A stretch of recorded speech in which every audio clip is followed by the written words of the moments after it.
pour cette série-ci, pour cette année 2024, aura comme petit sujet de tout son être, de tout son être. Il s'agira donc de voyager léger, mais de tout son être. Je me refais à quelques rappels pour qu'on sache d'où vient ou pourquoi nous utilisons cette expression ou ce thème « voyager léger ». La motivation derrière cette série est basée sur 4 postulats. Le tout premier, c'est que la vie en général et la vie chrétienne en particulier est un voyage. C'est-à-dire la vie en général, la vie de tout être humain, c'est voyager. Nous venons de quelque part, des seins de nos mères, disons-le ainsi. On est né, on va quelque part, on finira par mourir. La vie est un voyage, on est en mouvement, on part quelque part. La vie de tout être humain et la vie du chrétien en particulier qui a la foi en Jésus, foi en son avènement, en son retour. Le chrétien sait que nous partons quelque part. Nous avons une destination, donc la vie est un voyage. 2, les chrétiens sont à la fois voyageurs et étrangers sur la terre. Les chrétiens sont à la fois voyageurs et étrangers sur la terre. La Bible utilise plusieurs fois cette expression qu'on utilisait avant pour les Juifs, qui étaient un peuple nomade, qui n'avaient pas d'endroit précis où ils étaient jusqu'à ce que le Seigneur leur donne leur propre terre. Ils étaient tout le temps en voyage et tout le temps étrangers là où ils allaient. La Bible utilise ce même terme pour les chrétiens aussi et dit « nous aussi chrétiens ». Nous ne sommes pas encore arrivés. Mon frère, quand tu auras eu une parcelle à toi, tu auras construit la maison que tu veux et que tu te dises « maintenant je vais un peu m'asseoir ». Tu n'es pas arrivé. N'aie pas cette sensation d'arriver parce qu'ici, on n'arrive pas. Notre destination est vers l'éternité. Les chrétiens sont voyageurs et étrangers sur la terre.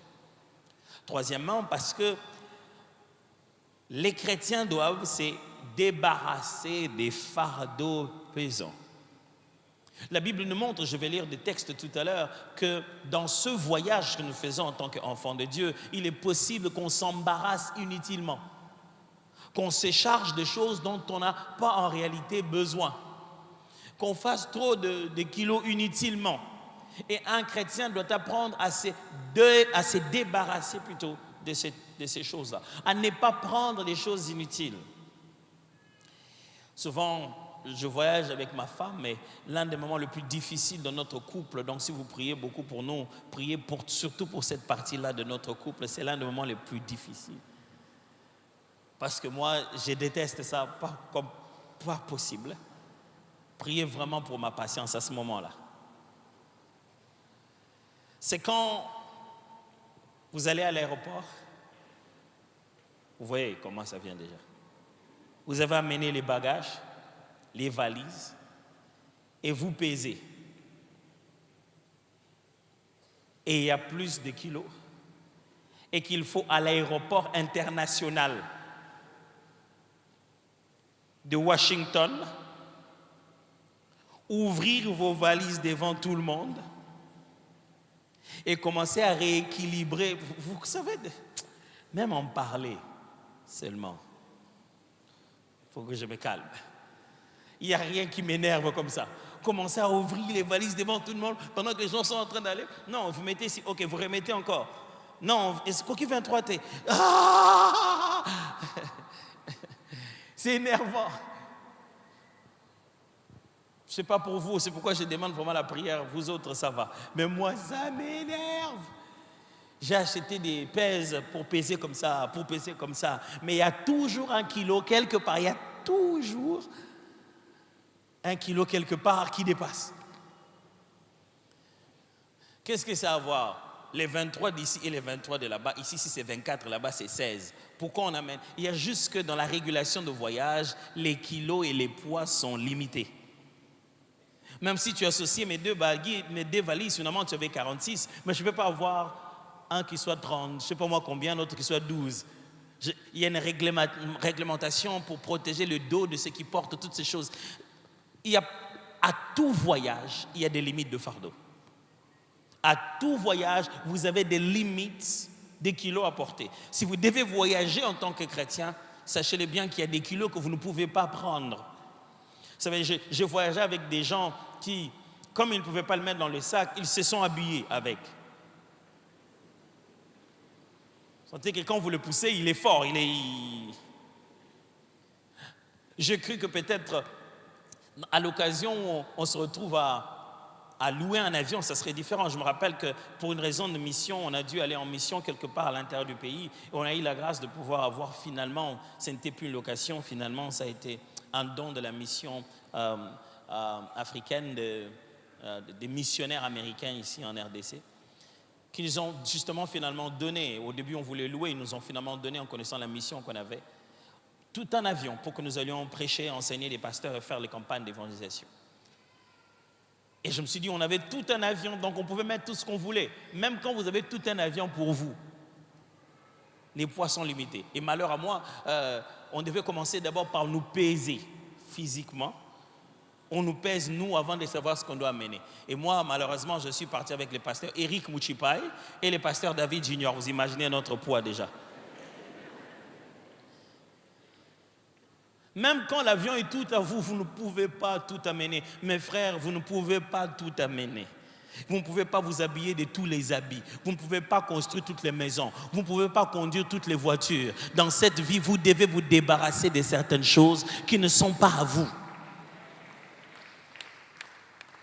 Et pourquoi nous parlons de tout ça? D'où vient cette idée de voyager léger? C'est aussi le fait que la Bible nous indique clairement les choses à apporter et celles qu'il faut abandonner dans notre pèlerinage. La Bible nous dit très bien, pas seulement ce qu'il faut laisser, elle nous dit aussi ce qu'il faut porter, ce qu'il faut amener, parce qu'à chaque voyage, il y a des bagages obligatoires. Chaque voyage a des choses qu'il faut absolument mettre dans son sac.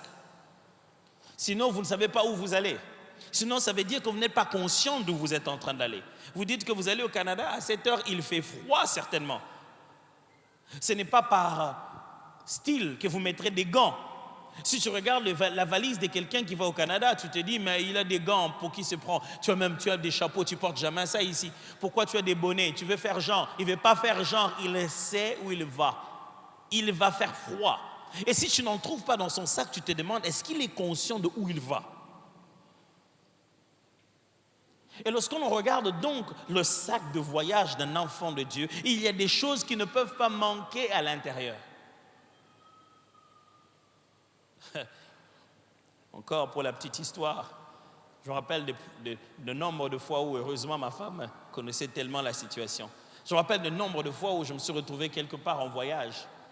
Et j'avais prévu, j'ai dit donc, tel jour je porterai la chemise bleue là, c'est avec ça que je vais prêcher. Et on avait un monsieur qui nous aidait à la maison, un merveilleux papa, il s'appelait Papa Donna. Et il avait l'habitude, quand il repasse tout ce qui est chemise, il mettait les choses de même couleur au même endroit. Et plusieurs fois, je suis allé comme ça dans des missions où je me suis retrouvé qu'au moment où j'ouvre la chemise pour aller porter et aller prêcher, c'est la chemise de ma femme. Imaginez-vous que j'avais déjà programmé que je mettrais la cravate. Et ça vient une longue chemise comme ça là. Et ici, je ne peux même pas simuler ça dans la veste. Puis je me dis, non mais c'est pas vrai. Je l'appelle, je dis, mais tu n'imagineras pas la chemise là. Hein. Mais c'est pas à moi, c'est ta chemise. Là, il s'est mis à rire comme pas possible. Vous savez comment ça fait de croire qu'on a amené une chose qu'on avait besoin, on se rend compte que c'était pas ça. C'est cette sensation que certaines personnes auront devant le Seigneur le dernier jour. Tu t'es embarrassé de ça pour rien. Lisons la Bible. Hébreux chapitre 12, versets 1 à 2. Je vais donc me mettre à lire certains textes qui, en fait, rappellent pourquoi je fais ces résumés depuis qu'on avait commencé même la première fois la série des voyages légers. Hébreux 12, 1 à 2. Nous donc aussi, puisque nous sommes environnés d'une si grande nuée de témoins, rejetons tout fardeau et les péchés qui nous enveloppent si facilement. Est-ce que vous avez vu ça? On a dit, rejetons quoi? Tout fardeau, virgule, et le péché qui nous enveloppe si facilement. Ce qui veut dire que le fardeau, ce n'est pas le péché. Le fardeau, en général, existe, mais il y a aussi une particularité appelée le péché. Et le fardeau dont je parle ici, ce n'est pas que les péchés. Le péché fait partie des fardeaux, mais il existe les fardeaux autres qui ne soient pas péchés. Et donc, tout fardeau est le péché qui nous enveloppe si facilement. et courons avec persévérance dans la carrière qui nous est ouverte. Ayant le regard sur Jésus, le chef et le consommateur de la foi, qui, en vue de la joie qui lui était réservée, a souffert la croix, méprisé l'ignominie et s'est assis à la droite du trône de Dieu. On voit là l'homme d'Hébreu qui nous encourage à cause de nos promesses, à cause du fait que les autres nous ont précédés. Débarrassons-nous de tout fardeau, y compris le péché. Hébreux 11, verset 13. C'est dans la foi qu'ils sont tous morts, sans avoir obtenu les choses promises. Mais ils les ont vus et salués de loin, reconnaissant qu'ils étaient étrangers et voyageurs sur la terre. L'homme d'Hébreu est en train de faire une liste des héros de la foi.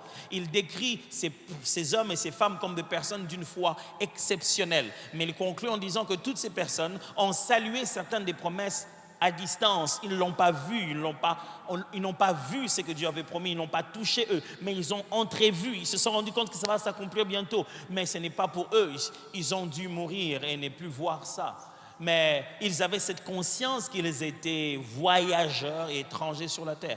Puis-je vous rappeler, mes frères et sœurs, que nous ne verrons pas toutes les promesses que Dieu nous fait. Vous devez mettre ça dans votre tête. Pas parce que Dieu ment, mais parce que certaines de ses promesses te dépassent. Si Dieu te dit que je bénirai les enfants de tes enfants, tu ne les verras pas certainement. Mais ils seront bénis. Mais cette promesse est à toi.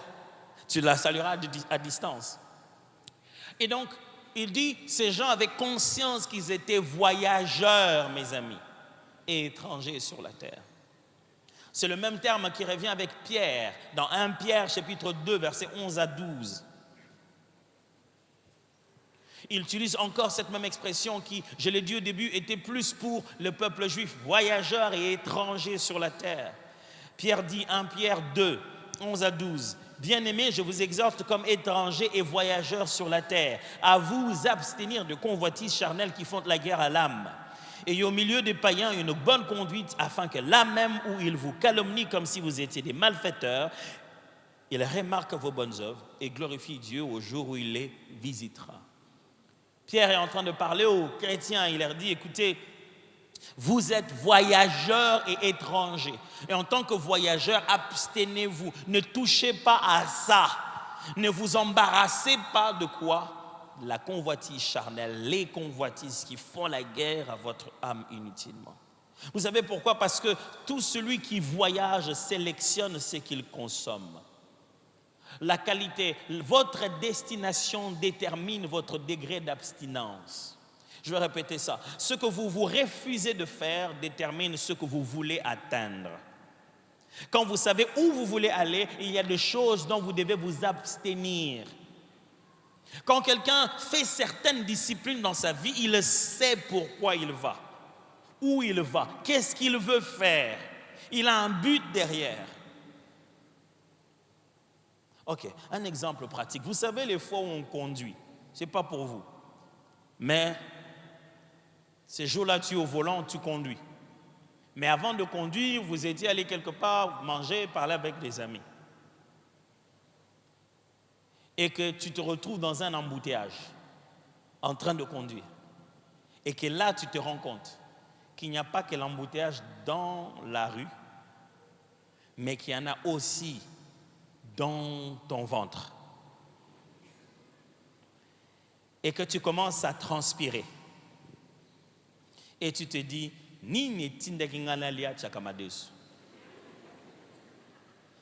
vous avez vu très bien de quoi je parle. Ça signifie qu'à un moment donné, mes amis, il faut décider en tenant compte du fait que je vais conduire. Et vous voyez, tout le monde mange tout et tu te dis, ah non, moi, conduire. Mais imaginez-vous, moi, ça m'est arrivé une fois en train de prêcher. Je devais aller prêcher quelque part, je devais prêcher. Je monte, dès que je monte, je me rends compte que je ne suis pas bien. Et à ce moment-là, les gens prient encore.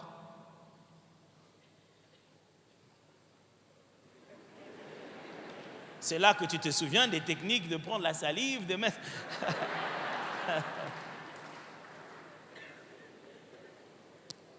Il y a bien de choses que j'aurais pu manger après être arrivé. Mais en les ayant mangées avant de voyager, j'ai rendu mon voyage difficile. Il y a des choses que Dieu t'a promis, il te les donnera. Mais si tu le prends avant, tu vas souffrir.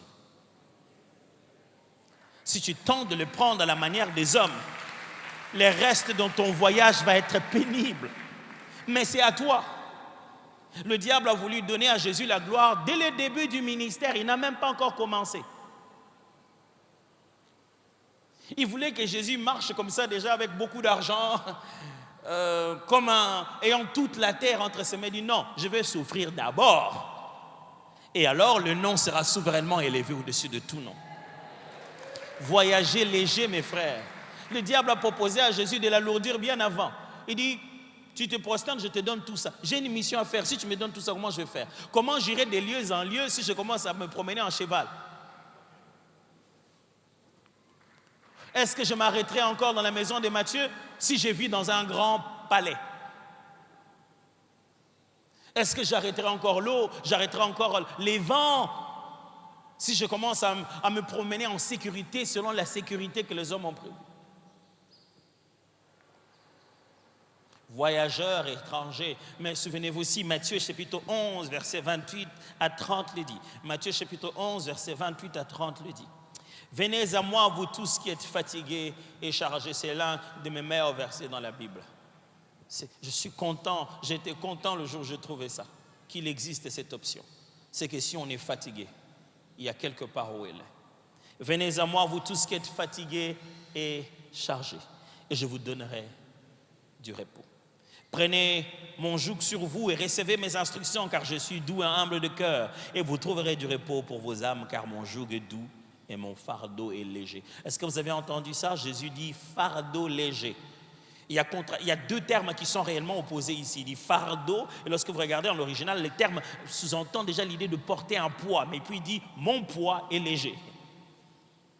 C'est déjà porter quelque chose de lourd, mais il dit mon fardeau est léger. Quand vous lisez dans la Parole vivante, le même texte dans la version Parole vivante, il est dit venez à moi, vous tous qui êtes fatigués et accablés, vous qui êtes déprimés, parce que vous ployez sous un fardeau trop lourd, et je vous donnerai du repos.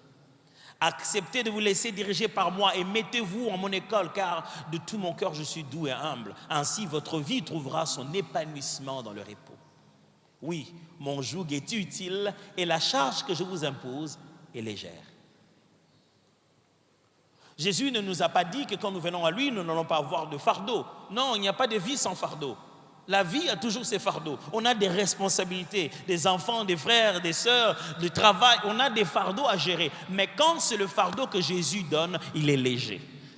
Si le fardeau est obligatoire, il vaut mieux alors regarder celui sur lequel c'est écrit léger. Au moins celui-là est différent des autres fardeaux. C'est ça ce qu'on appelle ici voyager léger. Aide-moi à dire ça au voisin, voyager léger.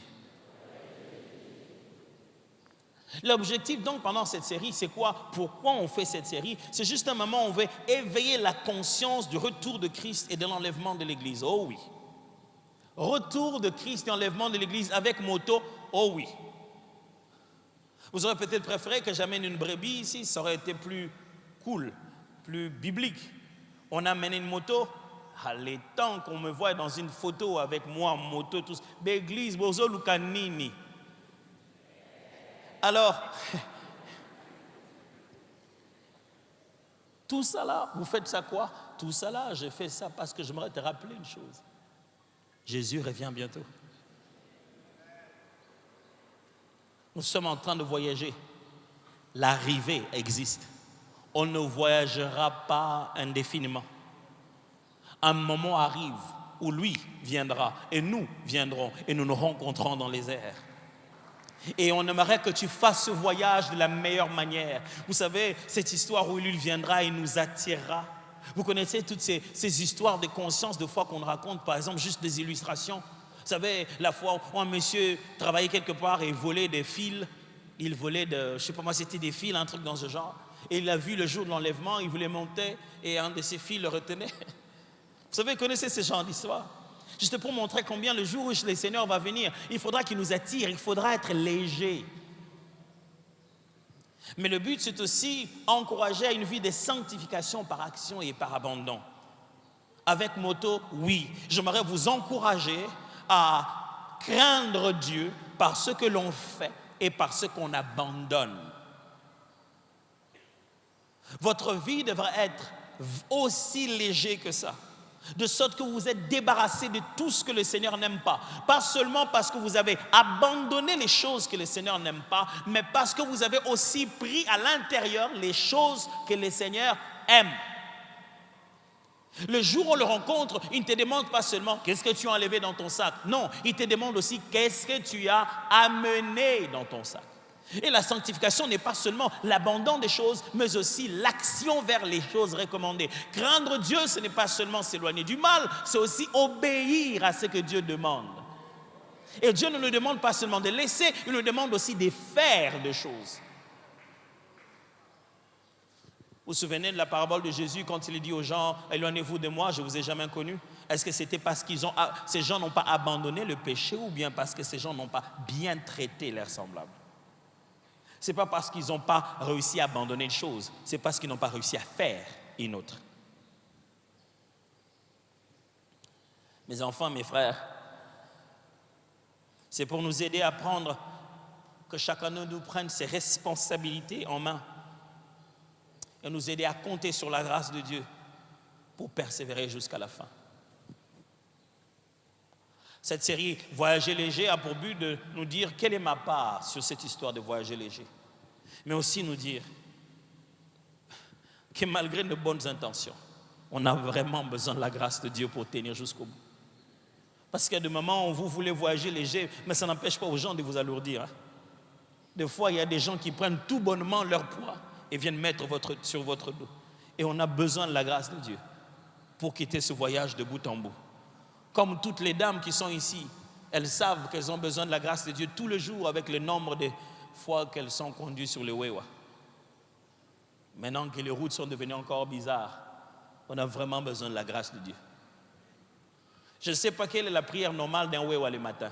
Qu'est-ce qu'elle demande à Dieu? Seigneur, donne-moi des clients. J'aimerais qu'il dise aussi que je ne les fasse pas tomber. Que lorsqu'on va d'un dîner sur le trou, il reste dans ce... Seigneur, garde-moi des... J'aimerais bien imaginer la prière d'un Wewa. Parce qu'il a toutes ses responsabilités en main. Pendant cette série-ci, pendant cette période de l'année 2024, je vous ai dit que nous parlons du sous-thème donc de tout son être. Puisqu'il s'agit de voyager léger, mais de tout son être. Qu'est-ce que je veux dire par là? Qu'est-ce qu'on va faire alors de tout son être? On veut parler de quoi maintenant? 1 Thessaloniciens chapitre 5, verset 23 le dit. 1 Thessaloniciens chapitre 5, verset 23 le dit. Que le Dieu de paix vous sanctifie lui-même. Que qui? Le Dieu de paix vous sanctifie lui-même tout entier.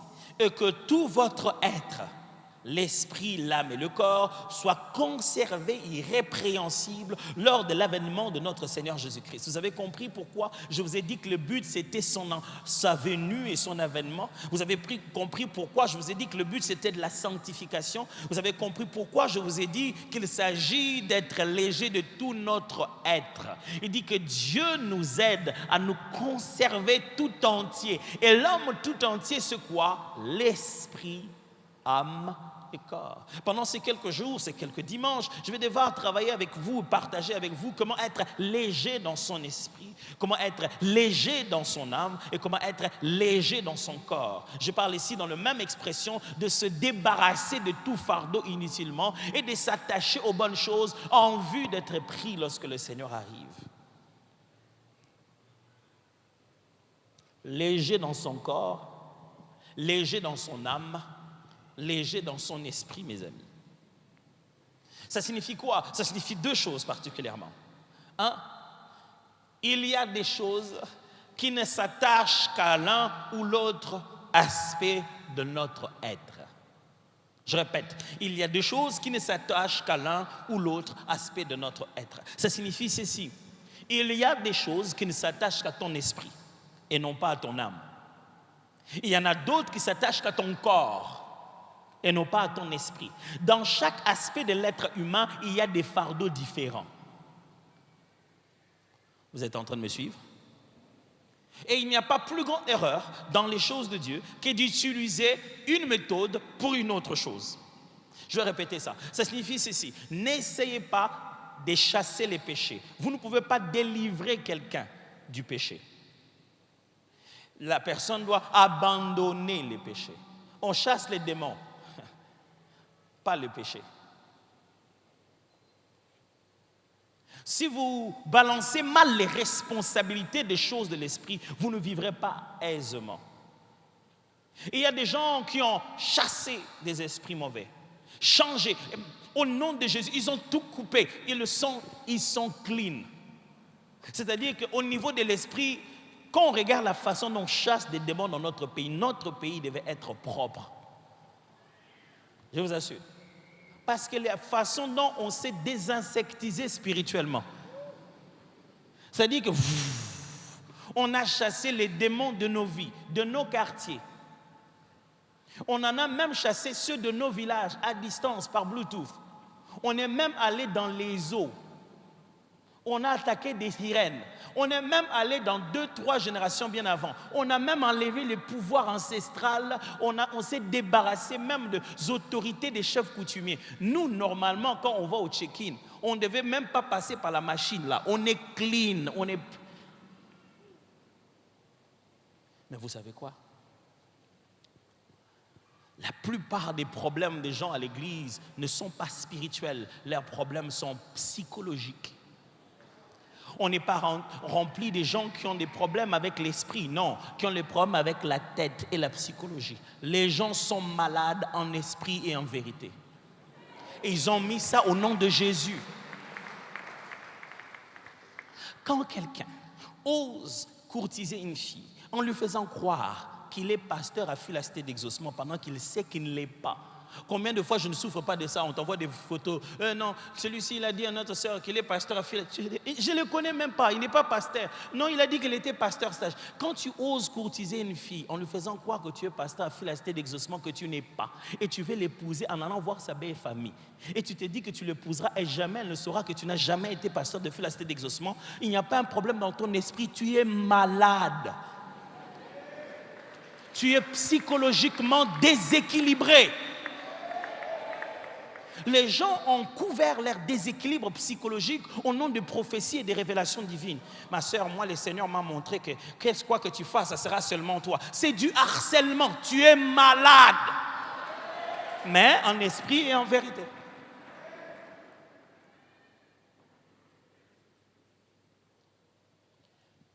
Et pourquoi on s'est dit que la prière ne marche pas? On l'applique au mauvais endroit. Pourquoi voulez-vous appliquer ce genre de prière pour ce genre de problème?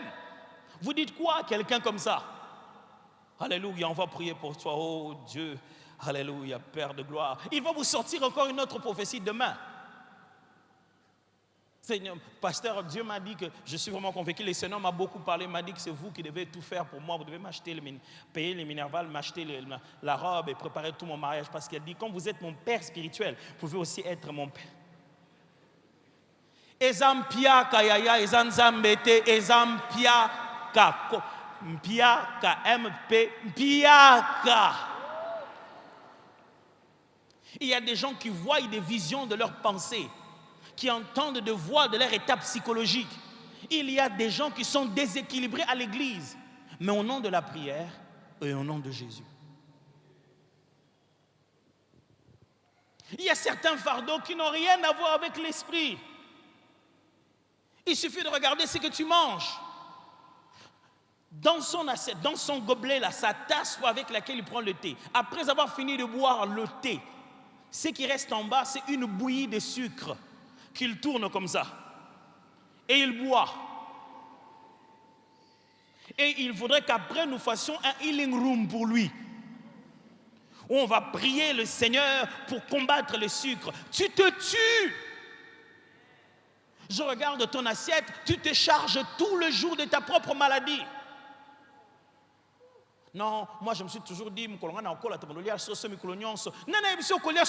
c'est bien. Non, mais il faut quand même que le voisin sache qu'on est riche. Qui vous a dit que les riches mangent que de la viande? Allez regarder les assiettes de riches, vous dites, mais est-ce qu'il a de l'argent ou pas? Il veut conserver la vie, il doit garder sa richesse. Il mange des légumes que toi tu ne veux pas manger parce que tu dis légumes, et c'est plus comme un pauvre. En esprit et en vérité, tu es en train de détruire ton corps. Tu es en train de charger ton corps. Il y a des gens, il suffit de venir regarder ce qu'ils mangent. Tu sais que lui, dans 2 ans, c'est parti. Il va avoir de sérieux problèmes. C'est pourquoi vous voyez un jeune homme très jeune. Mais c'est à peine que vous êtes obligé de suivre un taxi en courant. Dès que vous arrivez, la graisse, il y a dendo, yaya. Tout ça en esprit et en vérité. Voyagez léger, mes amis. Pourquoi voudrez-vous qu'on fasse des temps de prière pour ça? Vous savez ce que Dieu a fait avec Élie? Élie avait subi ce qu'on appelle une dépression. Je vais arriver à ça. Quand vous passez par une dépression qui a une condition pathologique, psychologique, vous arrivez à un moment où vous entrez dans un genre de fatalisme, où tout est jamais, jamais, jamais. Le monde devient très fatal. C'est là que quelqu'un commence à dire, moi dans cette maison, personne ne m'a jamais aimé. On ne fait jamais rien pour moi. Vous avez envie de dire, il est devenu amnésique ou pas? Non, il souffre à son intérieur, il sent une sorte de solitude. Et Élie a senti ça. Dieu est venu dire à Élie, tu fais quoi ici? Quand Élie a fui Jézabel, après avoir fait descendre le feu, il a fui l'homme de Dieu. C'est pour ça, mes frères, ne vous trompez pas. Une grande expérience spirituelle n'équilibre pas ton état psychologique.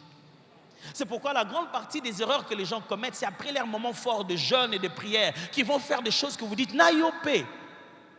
Parce que ça, c'est un autre fardeau. Il s'est débarrassé spirituellement, mais pas émotionnellement, psychologiquement. Cette grosse crise émotionnelle de Moïse, d'Élie, arrive au moment où il vient de faire descendre le feu, la plus grande démonstration de sa vie. Écoute ce qu'il dit à Dieu. Dieu lui dit, Élie, qu'est-ce que tu fais ici? Seigneur, je suis resté seul, moi, seul. Et tout, je suis resté seul, moi, je suis devenu seul seulement. Et Akab veut me tuer. Et Élie, vraiment, de tous les prophètes qu'il y a dans ce pays, il n'y a que toi qui es resté. Je ressens la solitude, j'ai l'impression d'être abandonné. Et vous savez, Dieu n'a pas dit à Élie, reste là, je vais souffler un esprit de gloire et tu vas te lever sur tes pieds. Dieu l'a laissé dormir. Élie a dormi. Et puis l'ange est venu, il a touché, il a dit, lève-toi, mange. Il a fait bien manger. Et la Bible décrit très bien quel type de nourriture il devait manger.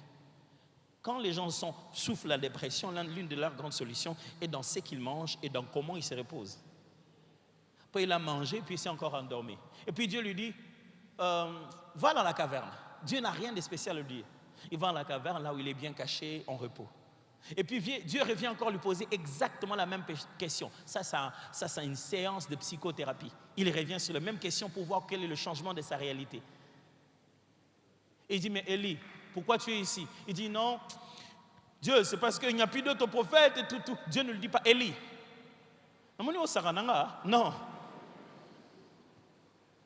Dieu lui dit, écoute, j'en ai gardé encore beaucoup d'autres qui n'ont pas fléchi, Élie. T'en fais pas. Et vous savez comment Dieu est venu? Pas par une flamme, pas par un feu, pas par des brisements de pierres. Doux et léger murmure. C'est la solution de toute dépression, le calme. Même Dieu devient doux pour te guérir de la dépression. Et Élie sort de là. Vous savez ce que Dieu lui dit? Dieu lui dit pas heureux, Élie, espèce de peureux. Moi, j'ai fait descendre les feux. Vraiment, Élie, non, Dieu lui donne une prochaine mission. Parce que quand quelqu'un souffre d'une dépression, tu n'as pas besoin de lui rappeler son passé. Tu dois lui montrer un avenir meilleur. Il dit, j'ai une bonne chose à te demander. Élie, tu vas aller oindre quelqu'un d'autre, qui s'appellera Élisée, et tu vas oindre un autre roi. Parce que c'est ça qui les motive. Quand quelqu'un souffre, tu ne peux pas lui empêcher de tout faire comme travail. Parce que dans le travail, il y a aussi sa thérapie. Dieu de la Bible fait ça à Élie, le prophète spirituel. Et vous et moi, pourquoi vous voulez seulement qu'on jeûne pour tout? Il aurait pu lui dire, Élie, je sens que tu n'es pas bien. Passe quand même 3 jours en prière. Il y a des gens qui vont à Mangengengue parce qu'ils sont malades et ils reviennent encore plus malades qu'ils l'étaient. Vous allez découvrir que quand vous faites plus d'exercices spirituels, pendant que votre problème est psychologique, il devient encore plus extérieur. Et comme vous commencez à vous dire, mais quand je prie, je sens encore que ça devient fort. Oui, c'est comme ça que ça fonctionne. Tu es en train d'appliquer la mauvaise chose au mauvais endroit. Je sais que vous êtes calme, mais je vais continuer.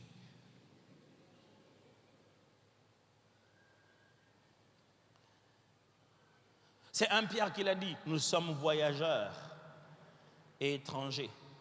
Et il dit, nous devons nous abstenir de convoitises de la chair qui font quoi comme guerre? Guerre à l'âme. Il est précis. 1 Corinthiens chapitre 6, 18 le dit très bien. 1 Corinthiens 6, 18, tout au péché qu'un homme puisse commettre, cela est extérieur à son corps. Mais celui qui commet l'impudicité pêche contre son propre corps. Il est bien précis. Il y a des choses qui n'atteignent que le corps. Il y a des choses qui suivent cette partie de toi. Il est bien précis dans chacune de ces choses.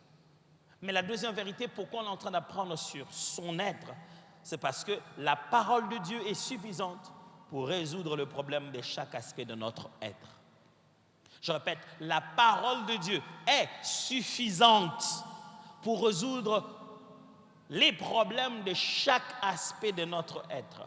C'est-à-dire que la parole de Dieu résout le problème du corps, résout le problème de l'âme, résout le problème de l'esprit. On n'a pas besoin d'aller chercher ailleurs. Cet évangile que nous prêchons peut guérir tous ces aspects de ton être et nous allons utiliser cela.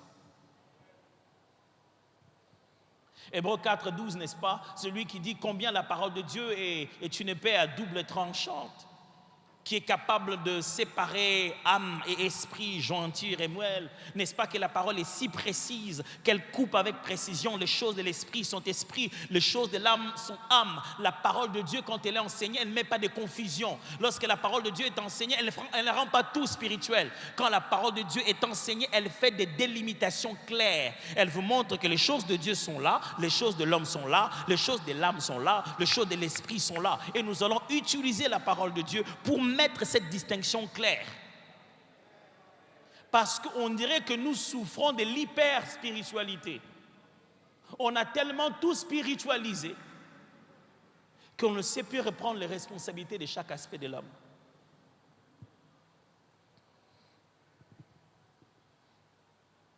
Aide-moi à dire aux voisins, comment voyages-tu? C'est quoi la réponse? J'ai constaté que vous ne me faites jamais les rapports de ce que disent les voisins, franchement. Et elle dit quoi, les voisins?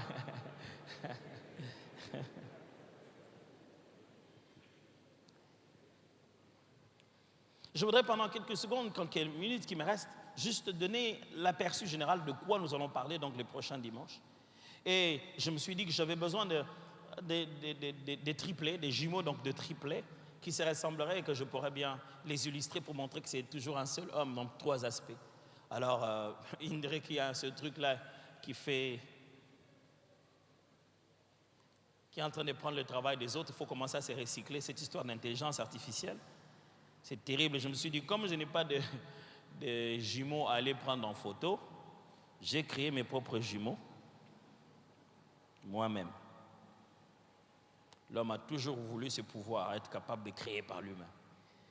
Et nous sommes dans la saison où toute l'humanité de l'homme va réveiller son côté bestial. C'est pourquoi l'apôtre Jean, lorsqu'il parle d'Apocalypse, c'est qu'il voit, il les appelle des animaux. Ce n'est pas parce que vous devez attendre un animal va venir. L'expression animalier de la Bible veut dire un état d'esprit de l'homme sans sa connexion avec Dieu. L'homme animal ne comprend pas ces choses. Et la forme et la bestialité et le côté vorace de l'animal démontrent le caractère éloigné de l'homme par rapport à la nature de Dieu. Ces animaux que vous voyez dans la Bible, j'ai vu une bête monter. Vous ne verrez pas une bête monter. On parle aussi d'une personnalité, des organisations humaines, d'une façon d'être qui sera caractérisée par une forme de vie bien particulière. Mais bon, ça, on n'aime pas écouter.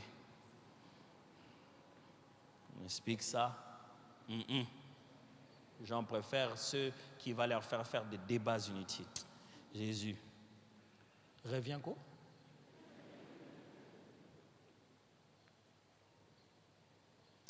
Pendant ces dimanches, je vais parler au niveau du corps. Au niveau du corps, il y a tellement de choses à dire, mais j'en ai choisi que 2. J'aurai le temps de partager avec vous ce que j'appelle ici des maladies évitables. Je ne sais pas si après la mort, on aura un coin des gens qui sont morts inutilement. Il dit quand on met là-bas les gens qui sont morts inutilement. Les gens qui sont fâchés. Si vous savez, on a mis bomi pe. Faut pas que mon place mon ko. Net na sec sera classe à calato yé bango. Ce qu'on peut mis bomi ok nanan. C'est vraiment être un enfant. Vous savez, quand on était enfant, on nous disait, va te cacher, tu prends les mains, tu fais comme ça. Tu penses que si tu ne vois pas, donc on ne te voit pas. Mes amis, il y a des gens qui tuent leur corps et Dieu regarde et dit, hé, azokoufa, va. Et akoufi. Et là, tu viens, le Seigneur te dit, tu fais quoi ici? Non, mais Seigneur, Dieu, je dois rentrer au monde. Je ne peux pas mourir de malaria. Bien sûr, Koko, on a malaria si tu ne fais que cacher ça petit à petit au mélange, ibicap. Vraiment, non, maladie n'est pas normale. Malaria, pas mbé. Qui t'a dit que malaria est bomate? Les Congolais sont spécialistes en automédication. Moi, papa, on est fait un niño.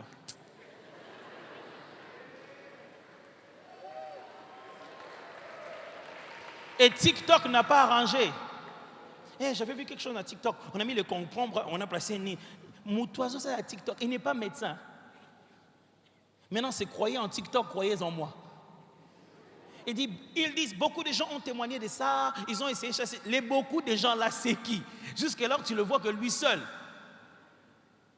Et on prend la photo de quelqu'un d'autre avant et prend la photo de quelqu'un d'autre, on dit après. Et c'est ça que toi tu préfères faire, seul dans ta chambre. Tout le monde au vous en êtes bien. Qu'est-ce qu'il y a? Ah, bah, là, on met là, on a TikTok.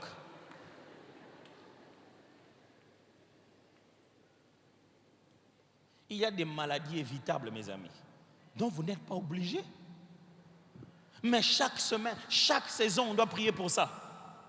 Chaque fois que l'on change de saison, bien aimé, on va prier pour tous nos frères et sœurs qui souffrent. Ils souffrent de quoi? Il y a des maladies, ceux qui vont expliquer comment on a le bimabé. Non, c'est quoi? La maladie des mains sales.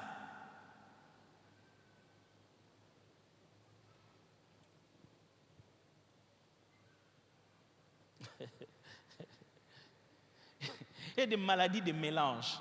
Tu regardes l'assiette de quelqu'un. Vas-y, pastèque, na fanta.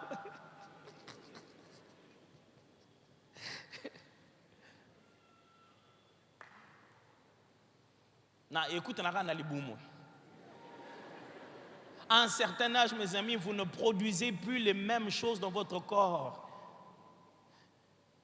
Vous ne produisez plus les mêmes degrés d'insuline. Vous ne pouvez pas vous remplir de sucre pour rien.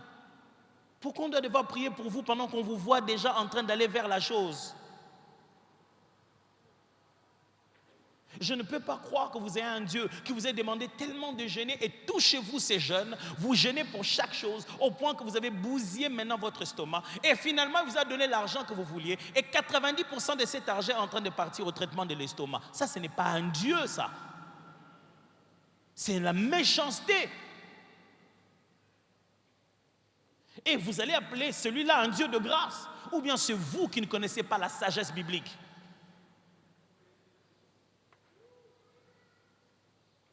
Mais on parlera aussi de ce que j'appelais ici l'assiette empoisonnée. Les genres de choses que nous mangeons, qui sont déjà naturellement en train de nous empoisonner. Pasteur, beaucoup de gens subissent des intoxications alimentaires.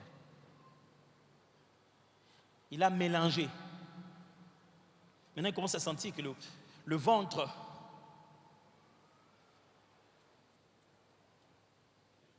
Il y a des assiettes, vous regardez comment la personne s'est servie. Vous demandez, est-ce qu'on va dormir au même endroit? Allez, mes frères, ça ne se compense pas par la prière. Tu ne vas pas te servir de n'importe quoi en disant, ma grâce, c'est le grâce pour. C'est sous grâce, grâce il y a 22 heures. Grâce et big sana bat na masumu, grâce pe ya kolanda sous estomac na on a libumu na yo, tangu yo moko ozolia. Salade à 23h on a fait. Est-ce que batinyo na makaz? Pendant qu'on y a salade à 23h, bacha mayonnaise. Et l'autre salade, on a depuis 5h. Et aux autres, c'est servi. Et salade, on a bonne grâce. Ah, ça, grâce pour un nid. Est-ce que ce n'est pas de l'hyper-spiritualité, ça? Celui qui sait où il va, il ne se met pas à prendre n'importe quoi. Mais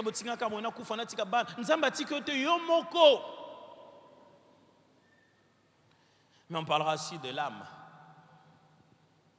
Au niveau de l'âme, je prendrai le temps d'expliquer pourquoi et comment la réalité des relations toxiques.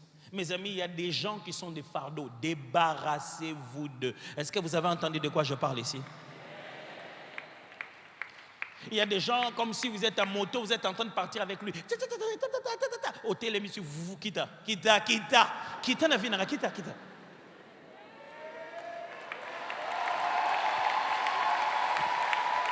Laisse-le parler à distance. Je pars. Comment peux-tu vivre dans la maison d'une bailleresse où vous êtes obligé au bimaraton ma casse avant mon aïe? Ah, ma tonton pour maman le prendre ça le bat trop. Je vis dans une parcelle que je paye et je dois éviter aussi ta façon de parler. C'est du stress, ça. Ça, c'est du harcèlement. C'est un bon.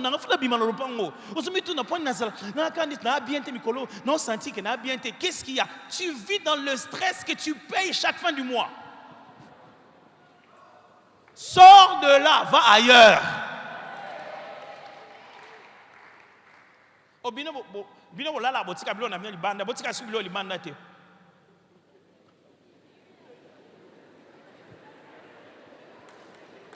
Biloko na biso moko.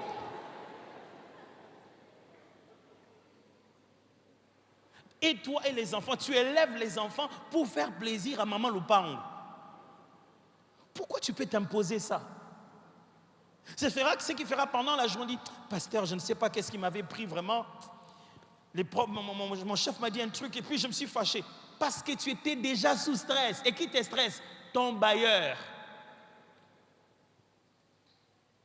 Comment veux-tu vivre dans un endroit où chaque jour quand il se réveille un matin, il dit bon, on a mon $1 et matin, il faut se mettre au matin. Il y a beaucoup d'autres maisons à Kinshasa. Demande-lui de te rembourser. En plus, il ne te remboursera pas. Il fera de toi commissionnaire, chercher quelqu'un d'autre pour te remplacer. Et il ne te paiera pas l'argent de la commission. Il se paiera lui-même la commission.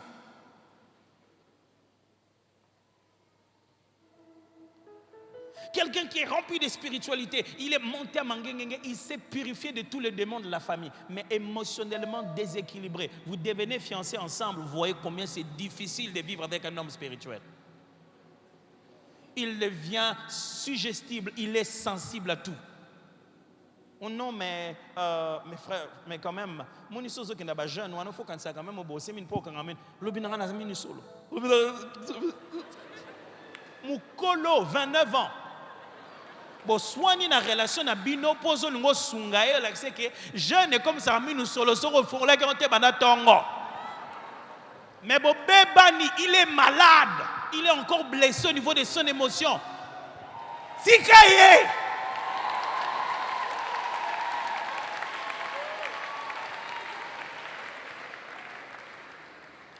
Vous voulez prier pour ça, non, pasteur? Priez qu'à les Seigneurs. Non, aidez-les à guérir. Ne couvrez pas ça en esprit, en vérité. Mais aussi, on parlerait de ce concept particulier, la dépression. Parce que je pense qu'il faudrait en parler. Parce que quelquefois, les gens souffrent au milieu de nous, mais on ne sait pas leur accorder l'aide qu'il faut. On pense que l'aide signifie prier. Quoi, qu'est-ce qu'il y a? Je prie avec toi. Non. L'aide, de foi, ce n'est pas prier. L'aide, des fois, c'est écouter. L'aide, des fois, c'est aller visiter, rester avec quelqu'un. L'aide, des fois, c'est parler, c'est appeler.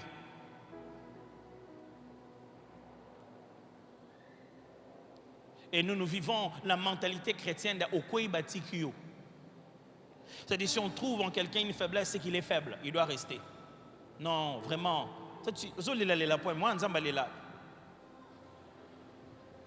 Yesu mwana nzambe Eli la masabata lelo kono kangote. Abeleli mon père, pourquoi m'as-tu abandonné? Mwana nzambe. Et à l'église, on ne sait pas demander de l'aide. Tu n'en auras pas ou tu seras condamné parce que tu as été faible. On te balancera une série de versets bibliques et les faibles disent que je suis fort. J'ai déjà dit je suis fort. Et on parlera aussi de l'aspect spirituel de la chose. Être léger de toute influence démoniaque. La libération des esprits mauvais, c'est l'une des choses les plus simples de la Bible. Mais on l'a rendu si difficile. On dirait que le diable est devenu de plus en plus puissant. Aujourd'hui, nous sommes dans un contexte où Jésus se bat avec les démons dans nos églises. Pendant que Jésus ne s'est jamais battu avec des démons. Jamais. Ce n'est pas de son rang. Jésus ne s'est jamais battu avec un démon. Il donnait des ordres, au point qu'avant même d'avoir parlé, les démons sentaient son influence. Il ne disait pas, Jésus, viens, on va se battre. Il disait, Jésus, fils de David, ne nous fais pas du mal. Jésus n'a jamais eu besoin de se dire, on va se battre, toi et moi. Il est d'un rang élevé. Mais on dirait que depuis un moment, Jésus se bat tous les jours à l'église.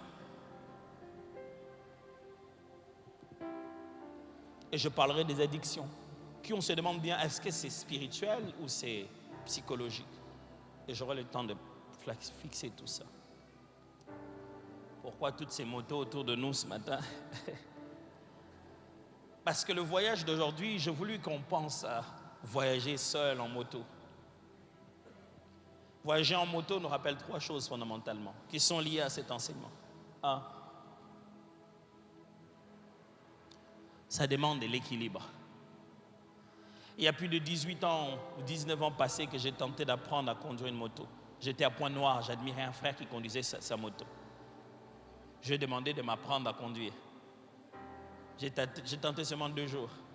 J'ai découvert que conduire une moto, ça demande de l'équilibre. Les gens qui sont sur cette moto, ils ont besoin d'être bien balancés. Mes amis, pendant cette série de voyager légers, ce que je cherche dans chacun de nous, c'est une vie équilibrée. Vous n'irez pas loin si vous n'êtes pas équilibré. Mais voyager en moto 2 rappelle cette notion selon laquelle voyager en moto, c'est l'aboutissement d'essais et erreurs. Pour que tu vois quelqu'un en train de conduire une moto, il y est tombé plusieurs fois. Et justement, vous parlant de mon expérience à prendre la moto, ce qui m'a fait abandonner à cette époque-là, c'est que dès la première séance, j'avais déjà des petites blessures. C'était à peine tu tombes. J'ai dit, mais on dirait que je tombe plus que je ne reste debout. La bonne chose, mes amis, dans la classe et dans l'école de Dieu, on ne passe pas des classes parce qu'on a toujours réussi. On passe des classes parce qu'on a compris. Avec Dieu, même celui qui a échoué de bout en bout et qui a compris, Dieu lui fait passer des classes parce qu'il a compris. En pédagogue que j'ai été en mon école secondaire, on nous disait toujours, ne ratez jamais de faire la correction après les interrogations. Parce que ce n'est pas tous les enfants qui ont réussi des mémoires. Certains ont réussi par chance. Dans la correction, tu corriges même de fois ceux qui ont eu 10 sur 10. Mais ils n'ont pas su ce qu'ils ont vraiment fait. Et il y a des gens qui tiennent leur cahier de correction, qui aideront les autres dans les années suivantes. Parce qu'ils ont les bonnes réponses du prof le jour de la correction. Quand je parle de voyager comme sur une moto, je ne vais pas vous dire des choses que vous n'avez jamais fait dans la vie. Oh moi, pasteur, moi je mange bien, je n'ai jamais fait ça. Non, je parle ici aux gens qui se retrouvent en plein milieu de la bêtise, mais qui se disent, à partir d'ici, plus jamais dans le reste de ma vie. Mais voyager à moto aussi nous rappelle combien on y est à découvert et fragile au danger. Voyager dans une voiture, quand vous cognez, on cogne d'abord la voiture avant vous. Mais voyager en moto, vous êtes à découvert. Il n'y a aucune protection. Des fois, si vous avez une voiture dure, elle peut résister même au choc. Mais si vous avez une moto, mes amis, le choc, c'est directement sur vous. Casque, protection, mais vous ressentez le choc. C'est pour nous rappeler comment, mes amis, dans ce voyage que nous sommes en train de faire, nous sommes exposés aux dangers et aux attaques. Les attaques des hommes, les attaques du diable. Nous voyageons dans quelque chose qui nous demande d'être très, très attentifs. et de faire très attention. Voulez-vous venir le dimanche prochain? Certainement la réponse est oui, mais à condition d'amener quelqu'un d'autre. Amenez quelqu'un que vous regardez dans votre milieu, vous dites, celui-ci est lourd.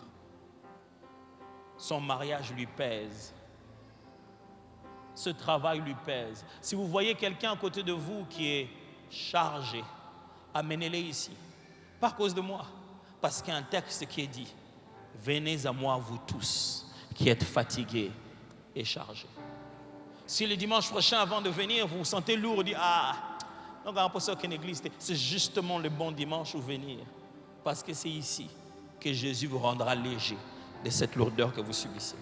Et quand vous viendrez ici, sachez-le bien, on ne devient pas léger à la prédication dès les premières minutes. Pendant qu'on adore son nom, c'est le moment où il est en train de nous enlever ces choses inutiles dont on n'a pas besoin. Chaque seconde, chaque étape du culte est déjà une opération que vous serez en train de subir entre les mains de celui qui vous donne son joug et son fardeau qui est léger.